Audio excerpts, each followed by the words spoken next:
Hi guys, నమస్తే. ఇప్పుడే తమ్ముడు మూవీ ట్రైలర్ చూశాను. పవన్ కళ్యాణ్ గారి టైటిల్ ని సినిమాకి ఎందుకు వాడుకున్నారో ఇప్పుడు అర్థమైంది. అక్క తమ్ముడి ఒక స్టోరీ, ఇది ఒక ఎమోషనల్ స్టోరీ అయితే అనిపిస్తుంది.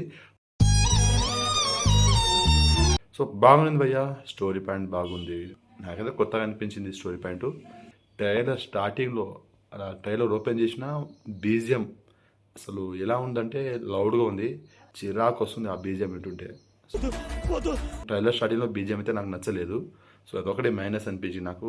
ఆ బీజిఎం వింటుంటేనే నాకు సినిమా పైన డౌట్ కొడుతుంది, ఏదో తేడాగా ఉందేంటి. కానీ స్టోరీ మాత్రం డిఫరెంట్ ఉంది, రెగ్యులర్గా కాకుండా కొంచెం డిఫరెంట్ అనిపించింది నాకు.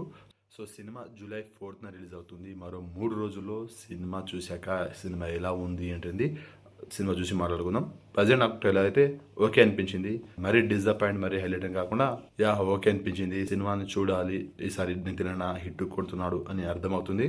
ట్రైలర్ తోటి మనం డిసైడ్ అవ్వలేము సినిమా హిట్ ఫ్లాప్ అనేది. సినిమా చూసి మాట్లాడుకుందాం. సో మీరు ఈ తమ్ముడు మూవీ ట్రైలర్ చూసినట్లయితే మీకు ట్రైలర్ ఎలా అనిపించింది, సినిమా పైన మీ ఒపీనియన్ ఏంటి అనేది డెఫినెట్గా కామెంట్ చేయండి. వీడియోని అసలు లైక్ చేయండి, షేర్ చేయండి, ఛానల్ని సబ్స్క్రైబ్ చేసుకోండి.